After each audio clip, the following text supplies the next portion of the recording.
Hello student, इस video में हम पढ़ने वाले हैं चैप्टर नंबर 15 जिसका नेम है छेदीलाल के खराटे। मेरे पास हिंदी की क्लास 4th की बुक है जिसमें हम कहानी पढ़ने वाले हैं और इस कहानी से बताया गया है कि जो आलस्य होता है वो मनुष्य का कितना बड़ा शत्रु होता है, यानी आलस करना कितनी बुरी बात होती है। आलसी मनुष्य जीवन में कभी सफलता प्राप्त नहीं कर सकता, यानी जिसको ज़्यादा आलस आता है वो कभी भी सफल नहीं हो सकता। तो इस कहानी को हम पढ़ेंगे और उसके बाद करेंगे इसका बुक वर्क और शुरू करते हैं बच्चों कहानी को। तो छेदीलाल ने खर खर खराटे लेना शुरू किया तो उनके ऊपर बैठे सारे मच्छर उड़ गए। लड़ाकू विमानों की तरह वे उनके शरीर के ऊपर मंडराते रहे, परंतु उनके ऊपर बैठने का साहस किसी को नहीं हुआ। नाक के छेदों के छोटा होने के कारण सांस खींचते समय भिन्न भिन्न प्रकार का खर खर स्वर उत्पन्न होता है और सांस छोड़ने से तोंद का ऊपर जाना और वापस से नीचे गिरना मच्छर मक्खी को डरा रहा था। कुछ मच्छर देखकर भाग खड़े हुए और आ गए मेरा खून पीने। अपने बचाव में मैं भी नकली खराटे भरने लगा, किंतु कब तक?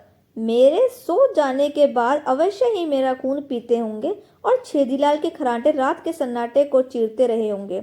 मच्छरों के काटने के अनेक निशान मैंने सोकर उठने के बाद अपने मुंह और अपने हाथों पर देखे।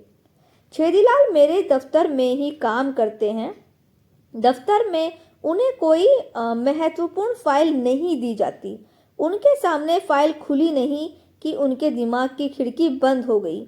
मैं ही उन्हें जगाकर बताता हूँ, ये ऑफिस है, आपके खराटे ने टाइप करना शुरू कर दिया है। वे मेरी बात बखूबी समझते हैं और मुझे ही अपना शुभचिंतक मानते हैं। पंडित छेदीलाल मेरे दोस्तों में से एक है। कभी कभी उनके खर्राटों का मजा लेने के लिए मैं उन्हें रात के खाने पर बुला लेता हूँ और इतना खिलाता हूँ कि उन्हें रात को मेरे यहाँ ठहरना पड़ता है। अगले पेज पर आ जाइए बच्चों। मेरे बच्चों को तो उनसे बड़ा लगाव है। जिस दिन वे घर आ जाते हैं उस दिन उन्हें कॉमिक्स पढ़ने की जरूरत नहीं होती।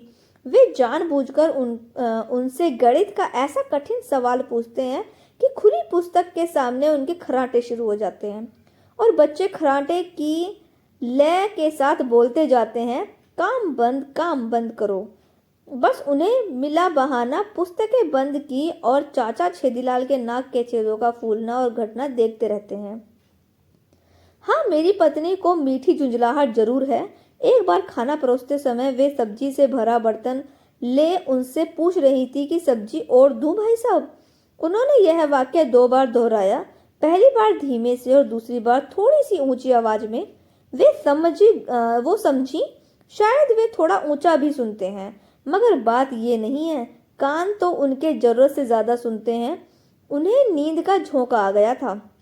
पत्नी के जोर से बोलने पर उनकी नींद को झटका लगा कि वे अपने आप को नहीं संभाल पाए और आगे की ओर मुंह के बल गिर पड़े। पत्नी के हाथ में डोंगे में उनका मुंह ऐसे डूबा मानो सारी सब्जी एक साथ खाना चाहते हैं। बच्चों की हंसी छूट गई।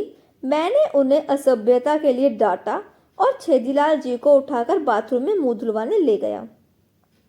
सब्जी के छींटे से पत्नी की साड़ी खराब हो गई। वैसे तो घर में सूती और पुरानी साड़ी पहनती है, पर जब कोई मेहमान आ जाता है तो नई और महंगी साड़ी पहनेगी। यानी जो पत्नी थी वो नई और महंगी साड़ी पहनकर खड़ी हुई थी। साड़ी तो उनकी खराब हुई, पर ड्राई क्लीन के पैसे उन्होंने उस माह मेरे जेब खर्च से कम कर लिए, क्योंकि छेदीलाल जी मेरे दोस्त हैं। बाद में छेदीलाल जी से ही पैसे उधार ले महीने के कुछ दिन काटे, वेतन यानी कि तनख्वाह मिलने पर लौटा दिए। छेदीलाल जी का शुभचिंतक होने के कारण मुझे उनका पक्ष लेना ही पड़ता है।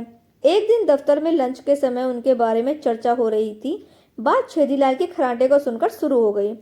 श्याम सिंह बोला, इतना अधिक सोना भी बीमारी है। मैंने शास्त्रार्थ करते हुए कहा, बीमारी? श्याम सिंह, यह आदमी ही विशेषता है, निश्चिंतता है। निश्चिंतता कैसी? उन्होंने पूछा। निश्चित आदमी को ही नींद आती है। ऐसे आदमी में आत्मबल इतना अधिक होता है कि वह चिंताओं को परास्त कर निश्चिंत हो सो सकता है। मैंने पुनः यानी दोबारा उन्हीं से कहा, तुम क्यों नहीं चिंतित सो लेते? दूसरों का समर्थन पाने के लिए मैंने सभी से पूछा, क्यों भाई, चिंता करने वालों की नींद रात में क्या कई बार नहीं खुलती? अगले पेज पर आ जाइए।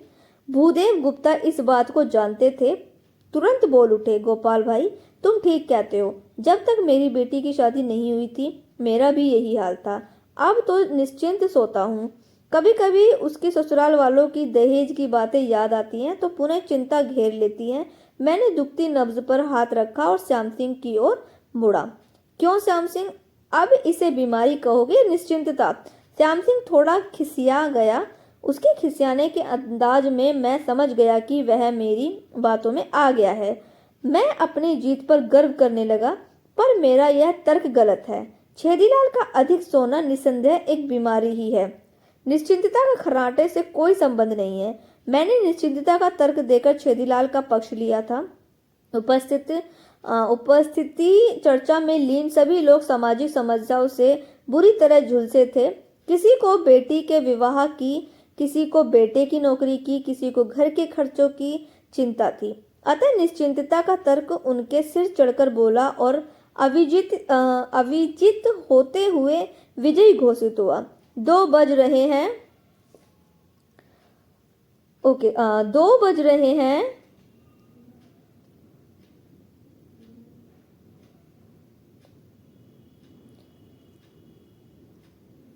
सभी अपने अपनी मेजों की ओर चल दिए और मैं उस कोने की ओर बढ़ा जहां से छेदीलाल के खर्राटे की आवाज आ रही थी।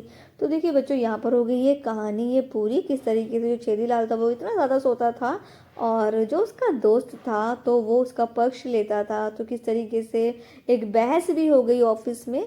तो देखा बच्चों, आपने ज़्यादा सोना भी नहीं चाहिए, आलस से बहुत बुरी चीज़ है, इतना आलस भी नहीं करना चाहिए, ये भी एक बीमारी होती है। अगर खर्राटे लेते हैं तो ये भी एक बीमारी होती है। तो देखिए बच्चों, अब हम करेंगे इसका बुक वर्क। शब्द अर्थ आपको अपनी नोटबुक में कर लेने हैं और कठिन शब्द भी नोटबुक में करने हैं। अगले पेज पर आ जाइए। यहाँ पर मौखिक प्रश्नों के उत्तर मैंने सामने लिख दिए हैं, नोट कर लीजिए। इसके बाद सही विकल्प पर मैंने टिक कर दिया है। 4 पर है खाली स्थान, मैंने नंबर डाल दिए, जल्दी जल्दी से फिल कर लीजिए। सही गलत पे मैंने निशान लगा दिए, जल्दी जल्दी से फिल कर लीजिए। अगले पेज पर आ जाइए। 6 वाले क्वेश्चन के आंसर हम सबसे लास्ट में करेंगे, तो ये अभी हम स्किप करते हैं और इनको लास्ट में करते हैं। अगले पेज पर देखिए व्याकरण बोध है, तो मैंने यहाँ पर मुहावरों के अर्थ और वाक्य दोनों ही यहाँ पर नोट कर दिए हैं, जल्दी से नोट कर लीजिए। उसके बाद है एक वचन के बहुवचन बनाने हैं, तो वो भी मैंने यहाँ पर फिल कर दिया। और उसके बाद जो अभी क्वेश्चन के आंसर हमने स्किप किए थे उनके आंसर अभी यहाँ पर मैंने नोट कर दिया, जल्दी से फिल कर लीजिए। इसी के साथ में हो गया हमारा ये चैप्टर पूरा। आने वाली नेक्स्ट वीडियो में हम अगले और लास्ट चैप्टर को पढ़ेंगे जिसका नाम है पर्यावरण। वीडियो को लाइक करना मत भूलिएगा क्योंकि सभी चैप्टर्स मैं बहुत अच्छे से समझाकर आपको जो है फिल भी करा रही हूँ, बुक वर्क भी करा रही हूँ। तो वीडियो को ज़्यादा से ज़्यादा बच्चों को शेयर कीजिए और वीडियो को लाइक कीजिए। चैनल को सब्सक्राइब अगर अभी तक आपने नहीं किया तो चैनल को जल्दी से सब्सक्राइब कर लीजिए।